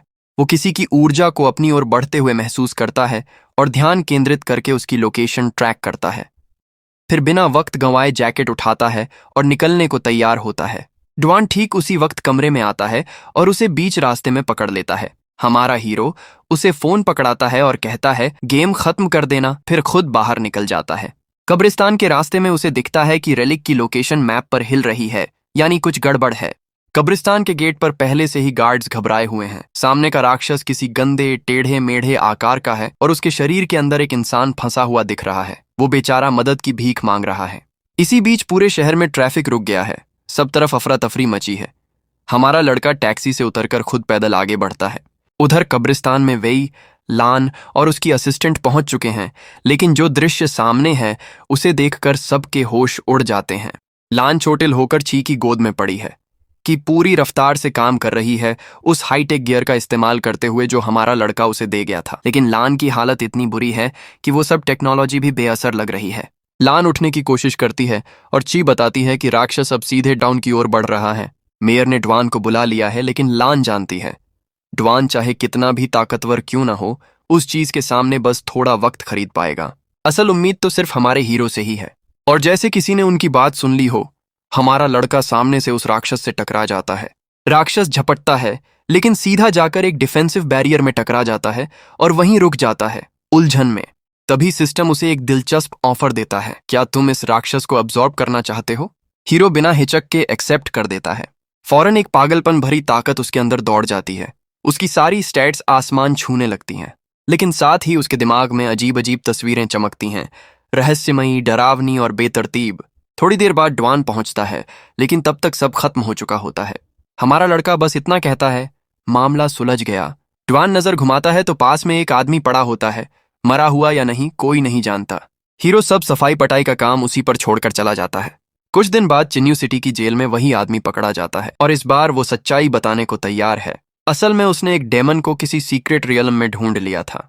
उसे लगा था डार्क पावर से मजे लेंगे, लेकिन वही उल्टा पड़ गया। अब तो पूरा शहर यकीन करने लगा है कि कोई रहस्यमयी हीरो उन पर नजर रख रहा है। चोंगजी सोचता है कि क्या द्वान ने उस हीरो की एक झलक भी देखी है, और द्वान हल्का सा सिर हिलाकर हाँ कर देता है। चोंगजी फिर उत्साहित होकर कहता है कि वो उस हीरो से मिलना चाहता है। उसका बड़ा प्लान है उस बंदे को शहर में हमेशा के लिए रोकने का, उसकी हर जरूरत पूरी करके। लेकिन द्वान सीधा मना कर देता है। हीरो तो मुश्किल से कभी दिखता है और वो ऐसा इंसान नहीं लगता जो कहीं टिके। ड्वान और हमारे हीरो दोनों ही इतने चालाक थे कि उन्होंने सारा क्रेडिट एक ऐसे आदमी पर डाल दिया जो असल में था ही नहीं। बिना सबूत के जंग तो उसकी परछाई तक नहीं ढूंढ पाएगा। बात को और असली दिखाने के लिए ड्वान ने झूठ बोल दिया कि हीरो के कुछ परिवार वाले चिन्यू सिटी में रहते हैं जिनकी वो देखभाल कर रहा है। पूरी कहानी झूठ थी, लेकिन गी को तो यह एकदम ऑफिशियल लग रही थी। उधर हमारा लड़का आराम से नहाने बैठा है, दिमाग में सारी बातें जोड़ते हुए। उसे अब समझ आया कि जिन फाइनल और रेलिक्स की इतनी चर्चा थी वे असल में तो पुराने मरे हुए सीक्रेट रियल्म डेमन लॉर्ड्स के अवशेष हैं। जो डरावनी तस्वीरें पहले उसके दिमाग में आई थीं, वो दरअसल एक डेड डार्क लॉर्ड की बची खुची यादें थीं। थोड़ी ठगी जैसा फील हुआ, लेकिन उसे तो कोई बड़ा रियल्म लॉर्ड बनना नहीं है। वो जानता है कि ये सारे रियल्म्स डार्क एनर्जी में डूबे हुए हैं। जब तक ये टाइमलाइन इस पावर को संभाल नहीं पाएगी, गेम ओवर। अभी की टाइमलाइन में गिनती के कुछ लोग ही चौथा ट्रांसफॉर्मेशन तक पहुंच पाते हैं। ज्यादातर का कल्टीवेशन पाथ पूरी तरह गड़बड़ है और ऊपर से उनकी प्रोफेशन भी सर्वाइवल के लिए सही नहीं। ये सब उसने डेमन लॉर्ड की यादों से जाना। अगर हालात ऐसे ही रहे तो इंसानियत का बचना मुश्किल है। वो खुद तो शायद बच जाएगा, लेकिन अकेले जिंदा रहने में क्या मजा। अच्छा ये है कि हर टाइमलाइन इतनी बुरी हालत में नहीं है। कुछ ने तो वाकई में पलटवार भी किया है। इससे उसे आइडिया आता है कि और अवशेष इकट्ठे करे, उनमें से काम की जानकारी निकाले और उसे फैलाए। बस थोड़ा दिमाग लगाना होगा, वरना सबका निशाना बन जाएगा। तभी उसका फोन बजता है। युवा कॉल कर रही है डिनर पर बुलाने के लिए। चलो आज कुछ तो अच्छा हुआ, वो तुरंत मान जाता है। उससे पहले युवा के गिल्ड के लोग उसके और चांग के लिए एक छोटा सेलिब्रेशन रखते हैं, क्योंकि दोनों ने सेकंड ट्रांसफॉर्मेशन हासिल कर लिया है। चांग ने बढ़िया रेस्टोरेंट में प्राइवेट रूम भी बुक कर लिया था, लेकिन युवा बताती है कि उसकी पहले से प्लानिंग है हमारे हीरो के साथ, और कहती है कि पार्टी अगले दिन कर लें। चांग को यह बात बिल्कुल अच्छी नहीं लगती। उसे लगता है कि युवा अब खुद को बहुत ऊंचा समझने लगी है। वहीं हमारा लड़का मटन का एक टुकड़ा उठाकर ऐसे मजे से खाता है जैसे दिन भर की सबसे अच्छी चीज यही हो। और सच कहें तो उसकी हाल की लाइफ देखकर ऐसा ही लगता है। युवा ने उसे अब छिपी हुई प्रोफेशन वाली बात बता दी थी, जिससे वो सोच में पड़ गया। डेमन लॉर्ड की यादों में उसने देखा कि पुराने जमाने के अवेकनर, प्रोफेशनल्स, यहां तक कि गुलाम भी अपनी असली ताकत तक नहीं पहुंचे थे। अगर इतिहास ने उन्हें धोखा दिया था तो शायद एम्ब्लेम्स ही उस गलती को सुधारने की चाबी है। लेकिन युवा का मूड थोड़ा डाउन है, क्योंकि वो चाहती थी कि ये एम्ब्लेम्स वो खुद खरीदे अपने गिल्ड और हमारे हीरो के लिए। फिर भी वो कहती है, तू यूं ही आराम नहीं कर सकता, लेवल बढ़ा और खुद को बचाने लायक बन। हमारा एमसी तो मौके का फायदा उठाने में पीछे नहीं रहता। अकेले लेवल अप करना तो बहुत झंझट वाला काम है, तो अगर वो उसकी रखवाली कर ले बस वही काफी है।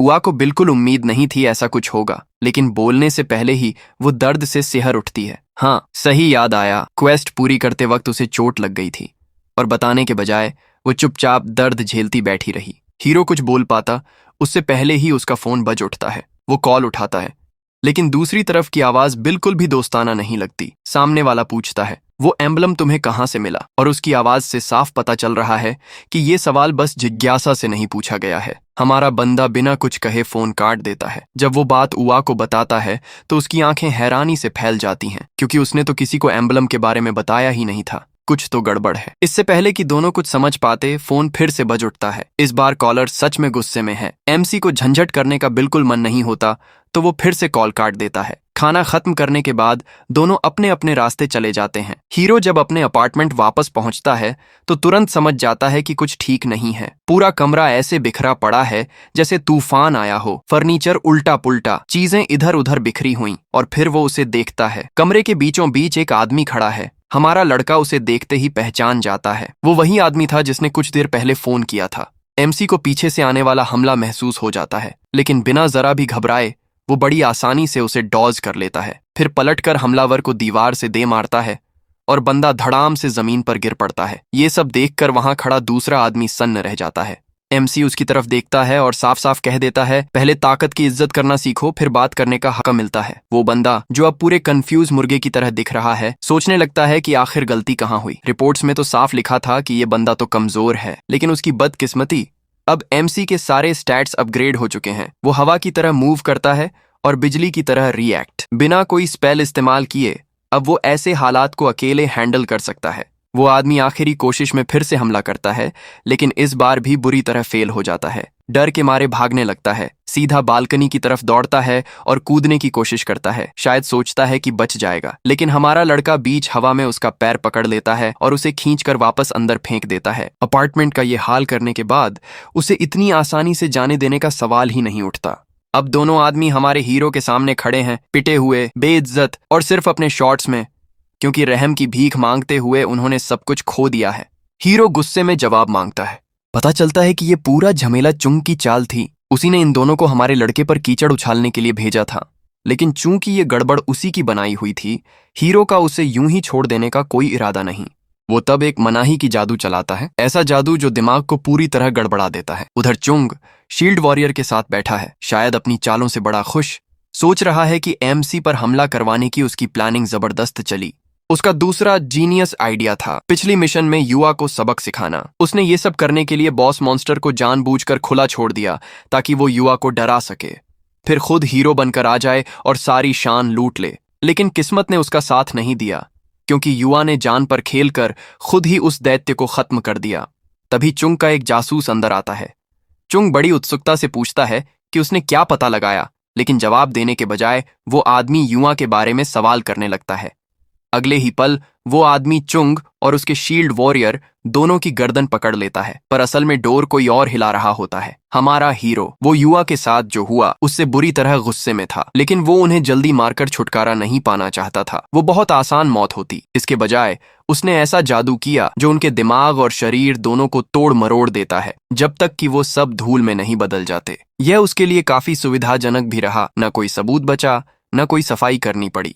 लेकिन इस पूरी घटना ने एक बात साफ कर दी, उसका इलाका अब उतना सुरक्षित नहीं रहा। हाई लेवल अवेकन लोग जब चाहे अंदर बाहर आ सकते हैं। उनसे निपटने की ताकत तो उसके पास है, लेकिन वो घर बैठकर चौकीदारी नहीं कर सकता। अगर इन मूर्खों को कभी दानवराज की यादों से मिली जानकारी का पता चल जाता तो वो सच में मुसीबत होती। शुक्र है कि उसने अभी तक वो सारी जानकारी छांटना शुरू भी नहीं किया था। अब उसे नई जगह की जरूरत थी, ऐसी जहां अनचाहे मेहमानों का स्वागत न हो, और ड्वान का घर इसके लिए बिल्कुल सही किला साबित हुआ। ड्वान के घर पहुंचकर एमसी ने सब कुछ बताया। सुनकर ड्वान का गुस्सा 7वें आसमान पर पहुंच गया। वो तो अभी निकल पड़ता सबको सबक सिखाने, लेकिन हमारा हीरो ज्यादा व्यावहारिक सोचता है। उसे एक अल्केमिस्ट चाहिए था, ऐसा जो हुनरमंद हो, भरोसेमंद हो और किसी बड़े चुगलखोर गिल्ड से जुड़ा ना हो।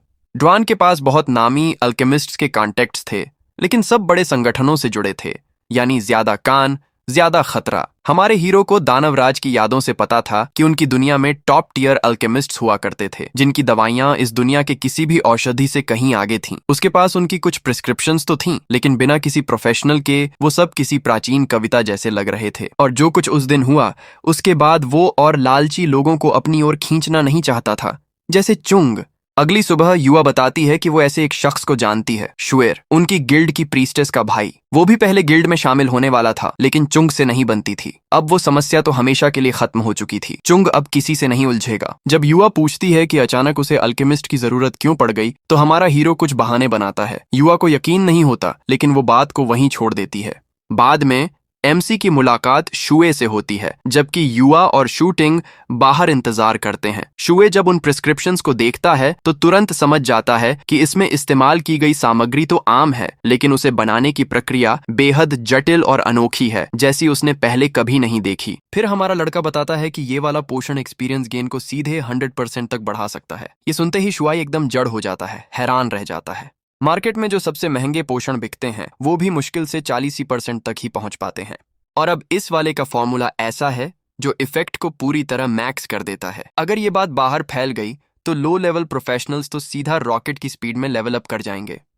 कुछ ही देर में जुई एमसी से कहता है रुको जरा, और भागा भागा ऊपर चला जाता है अपनी जरूरी टेस्टिंग करने। नीचे की तरफ शूटिंग को चाय बनाने की ड्यूटी मिलती है, तो अब तीनों आराम से बैठे हैं, चाय पीते हुए, बातें करते हुए, सब कुछ एकदम शांत माहौल में। लेकिन तभी ऊपर से कुछ बहुत ही संदिग्ध आवाजें आने लगती हैं। सब घबरा कर ऊपर दौड़ पड़ते हैं और देखते हैं कि वेई की एक एक्सपेरिमेंटल स्लाइम भाग रही है। अराजकता के बीच वेई खुद आगे आता है, चमकते हुए एकदम पागल वैज्ञानिक की तरह, और चिल्लाता है एक्सपेरिमेंट सफल हुआ। असल में उसने स्लाइम पर थोड़ा सा पोषण टेस्ट किया था, और अब वो स्लाइम पूरी एफिशिएंसी के साथ एक्सपीरियंस कमा रहा था। हमारा लड़का तो अब पूरी तरह यकीन कर चुका है कि बाकी फॉर्मूलाज भी उतने ही अच्छे से काम करेंगे। उधर टिंग अपने भाई को देखती रह जाती है, जो अपनी लैब को मंदिर समझता था, वही अब खुशी में उसे तहस नहस कर रहा है। जब हंगामा शांत होता है तो वही दोनों लड़कियों से कसम खिलवाता है कि वो ये बात किसी से नहीं बताएंगी। फिर वो एमसी की तरफ मुड़ता है और पूछता है अब आगे क्या करने का प्लान है। लेकिन एमसी कुछ बोल पाता इससे पहले ही उसका फोन बज उठता है। चेवी का मैसेज था। मैसेज में लिखा था कि अगले हफ्ते सीनियर छात्रों को एक सीक्रेट लेवल अप एरिया भेजा जाएगा, लेकिन जगह सीमित है, इसलिए हर क्लास को बारी बारी से जाना होगा। ये सुनते ही ग्रुप चैट में धमाका हो जाता है। सब स्टूडेंट्स उत्साहित होकर बात करने लगते हैं। हमारा लड़का अब साफ जानता है कि उसे क्या करना है। वो पहले खुद पर एक्सपीरियंस पोषण टेस्ट करेगा, और जब ये मार्केट में जाएगा तो धूम मच जाएगी। लेकिन साथ ही उसे ये भी पता है कि बड़ी कमाई के साथ बड़ी मुसीबतें भी आती हैं। चुंग जैसे लोग जरूर मंडराने लगेंगे किसी न किसी तरह फायदा उठाने के लिए, पर एमसी इतना आसान शिकार नहीं है। वो तय करता है कि पहले अपने आसपास के लोगों को मजबूत करेगा, अपनी खुद की टीम और प्रभाव बनाएगा, ताकि जब बाकी लोग समझें कि क्या हो रहा है तब तक खेल उसके हाथ में हो। और इसी सोच के साथ वो प्लान करता है कि जोया, जो उआ के गिल्ड की बरसरकर है, उसे भी अपने पोर्शन शेयरिंग ग्रुप में शामिल करेगा। जाशन यानी जोया ताकतवर है, उआ के साथ अच्छी बनती है, और सच कहें तो अपने साथ एक पावर हाउस होना कभी बुरा नहीं होता। उसके बाद वो कुछ और प्रिस्क्रिप्शंस शुई को थमा देता है। वही जब लिस्ट देखता है तो उसमें कुछ ऐसे इंग्रेडिएंट्स होते हैं जिनके बारे में उसने कभी सुना भी नहीं था। यूं सुझाता है कि सब मिलकर पहले बैच के एक्सपीरियंस पोर्शंस टेस्ट करें, और एमसी को भी साथ आने का न्योता देता है। उधर वेई परेशान है क्योंकि उसे उस खास दिन से पहले जितना हो सके उतने पोषण्स तैयार करने हैं। हुआ और टिंग का सारा ध्यान सबको एक जगह इकट्ठा करने में लगा है, और हमारा लड़का वो बस चुपचाप बैठा है अपने ही किस्से में एक बैकग्राउंड एक्स्ट्रा की तरह। आखिर वो दिन आ ही जाता है। एमसी सबसे पहले तय जगह पर पहुंच जाता है और सड़क किनारे इंतजार करने लगता है। इतने में स्टूडेंट्स से भरी एक बस वहां से गुजरती है, और हमेशा की तरह वो लोग उसे देखकर हंसी उड़ाने लगते हैं, जैसे उनकी रोज की दिनचर्या उसी पर कटाक्ष किए बिना पूरी ही नहीं होती। डंजन एंट्रेंस पर सारे स्टूडेंट्स अपनी बारी का इंतजार कर रहे हैं। शिवी भी अपने ग्रुप के साथ पहुंचती है। क्योंकि वो सेकंड क्लास के स्टूडेंट्स हैं, इसलिए उन्हें अंदर जाने से पहले पूरे 2 घंटे इंतजार करना होगा। लेकिन तभी वे लोग देखते हैं एमसी, उआ, जेन और वो भाई बहन की जोड़ी आराम से लाइन के आगे से गुजर रहे हैं, एकदम वीआईपी एंट्री की तरह। अब जाहिर है ये बात बाकी छात्रों को जरा भी पसंद नहीं आती। गुस्सा बढ़ने से पहले ही ची समझाता है कि हमारा लड़का अब गिल्ड लीड कर रहा है और सीधे डंजन के गहराई में जा रहा है, जो उस जगह से एकदम अलग लेवल है जहां ये लोग जा रहे हैं। लेकिन जाहिर है सिर्फ समझाने से जलन मिटती नहीं। कुछ स्टूडेंट्स फुसफुसाकर उआ का नाम लेते हैं, और वहीं से एक और ग्रुप का ध्यान उनकी तरफ चला जाता है। उस ग्रुप में है चांग मुकू रैंक 4, लीके रैंक 3 और गुयून जो दूसरे नंबर पर है। ये तीनों बिना टाइम वेस्ट किए सीधे डंजन के अंदर घुस जाते हैं। इधर एमसी और उआ की टीम भी आखिरकार डंजन की गहराई में पहुंच जाती है। वहां शुई सबको एक्सपीरियंस पोशंस बांटता है। सब लोग हमारे लड़के का शुक्रिया अदा करते हैं। हालांकि उआ जानती है कि सोशलाइजिंग उसका मजबूत पक्ष कभी रहा ही नहीं। 16 साल की उम्र में जब उसकी पहली अवेकनिंग फेल हुई थी, तब से लोग उसका मजाक उड़ाने में कोई कसर नहीं छोड़ते थे, और खुद को साबित करने की बजाय उसने सबसे दूरी बना ली, अपने ही खोल में बंद हो गया। इसलिए उसे अब लोगों से बातें करते देखना, वो भी बिना ऐसा लगे कि वो किसी सज्जा से गुजर रहा है, एक अजीब लेकिन अच्छा नजारा था। वो बस यही उम्मीद करती है कि शायद अब वो वाकई अपने पुराने साए से बाहर निकल रहा है। फिर सबको हकीकत में लौटाते हुए उआ कहती है, इस बार हमारे पास कोई टैंक नहीं है, ना ही कोई स्ट्रांग मैजिक आउटपुट। मतलब एक छोटी सी गलती भी हमें भारी पड़ सकती है। इसलिए वो साफ कहती है कि एमसी कोई फ्लैशी मूव ना करे जो बेवजह दुश्मनों का ध्यान खींचे। प्लान सीधा है, उआ दुश्मनों को लुभाएगी, जियांगशू डिफेंस संभालेगा, और वही सही वक्त पर पोशंस का इस्तेमाल करेगा। एमसी को यह पूरा लेवलिंग मेथड बहुत ही धीरे धीरे लगता है, लेकिन टीम वर्क के लिए वह इसे झेलने का फैसला करता है। लड़ाई शुरू होती है। यूं तीर चलाता है जो एक जॉम्बी जैसे क्रिएचर को लग जाता है, और बस उसी के साथ बाकी सारे मॉन्स्टर्स दौड़ते हुए आ जाते हैं। शुइंग जियांगशू की ताकत बढ़ाता है, और एक भारी स्ट्राइक से एक धमाका होता है जो सारे मॉन्स्टर्स को घेर लेता है। इसी बीच वेई की फायर मैजिक उन्हें अच्छे से भून देती है। क्रिएचर्स को मारने के बाद टिंग और जियांगशू उत्साहित हो जाते हैं और प्लान बनाते हैं कि अपनी दूसरी ट्रांसफॉर्मेशन हासिल करेंगे, कॉलेज एंट्रेंस एग्जाम पास करेंगे और उआ के साथ किसी टॉप स्कूल में दाखिला लेंगे। तभी गुफा में जोर से हंसी गूंजती है। युनजो निकलता है, साथ में लीके और मुकू, और खुद को देखकर बहुत संतुष्ट लगता है। उसे ये देखकर मजा आता है कि कुछ लो लेवल फाइटर्स सच में सोचते हैं कि उन्हें टॉप स्कूल का मौका मिल सकता है। टिंग और जियांगशू उन्हें पहचान लेते हैं, लेकिन कुछ अजीब सा लगता है, ये लोग चिन्यू सिटी के नहीं हैं। यू तुरंत उनका इरादा पूछता है। युनजो सीधे मुद्दे पर आता है। वो इतने दूर आए हैं सिर्फ यूए को ढूंढने और अपनी टीम में शामिल करने के लिए। लेकिन उआ को इसे सोचने की जरूरत भी नहीं पड़ती। वो उन्हें तुरंत रिजेक्ट कर देती है क्योंकि उसका अपना गिल्ड है। युनजो फिर कोशिश करता है। वो डील को और आकर्षक बनाने के लिए चेंग के लिए एक जगह का ऑफर भी देता है जिसकी रैंकिंग कोई खास नहीं है, लेकिन उआ का जवाब वही रहता है।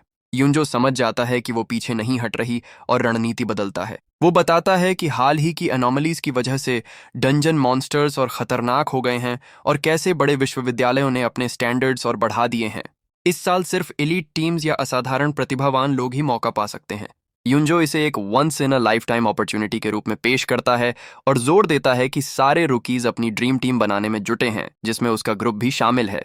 और जाहिर है असली वजह यही है कि उसे यूए चाहिए, क्योंकि उसकी डेस्टिनी बड़ी है। बाकी लोग जो शायद मीडियोक्रिटी के लिए बने हैं वहीं फंसते रहेंगे, लेकिन यूए ने इस बकवास को बहुत झेला है और वह अपना वेपन समन कर लेती है। श्विंग आसन्न संकट को महसूस करता है, बीच में आता है और सुझाव देता है कि कहीं और लेवल अप करने चलें। यू जवाब देने की जहमत भी नहीं उठाता। यूए बस अपनी टीम के साथ पलटती है और निकल जाती है। हमारा हीरो दूसरी तरफ बस वहीं खड़ा है, या तो गहरी सोच में या शायद बस जोन आउट कर रहा है। तभी ली उसके पास आता है और ऑल टफ वाला एक्ट करता है। वो पूछता है कि क्या वो फन है। एमसी सिर्फ मना कर देता है। फिर ली उस पर इंसल्ट करता है। जियांगशु बीच में आता है और युंजो के ग्रुप को उनकी हद पार करने पर डांटता है। ली फिर एक पंच मारता है। जियांगशु उसे ब्लॉक करने की कोशिश करता है, लेकिन पंच का प्रभाव इतना जबरदस्त होता है कि उसे भी जोर से लगता है और सांस रुक जाती है। वे ही मदद करने आती है, लेकिन युंजो उसका रास्ता रोक लेता है। वो उसे घूरती है और चाहता है कि युंजो हटे। जियांगशु इस समय शायद कुछ टूटी हुई पसलियों के बावजूद पीछे हटने को तैयार नहीं है। वो मुट्ठी बांधता है, पलटवार करने के लिए तैयार होता है, लेकिन उससे पहले ही ली के फिर से हमला कर देता है। टिंग और हुआ तुरंत रिएक्ट करते हैं और पंच रोकने की कोशिश करते हैं, लेकिन उससे पहले हमारा लड़का जो अब तक चुप था हाथ उठाता है। एक मैजिक बैरियर उभरता है और ली के अटैक को रोक देता है। सभी दंग रह जाते हैं कि हमारे हीरो ने इतनी आसानी से अटैक ब्लॉक कर दिया, लेकिन वो वहीं नहीं रुकता। वो ली का कलाई पकड़ता है मिड स्विंग और उसे पीछे की ओर फेंक देता है। ली जमीन पर गिर जाता है और हमारा लड़का उसी के पहले वाले शब्दों को वापस लौटाता है, लेकिन इस बार कहीं ज्यादा असर के साथ।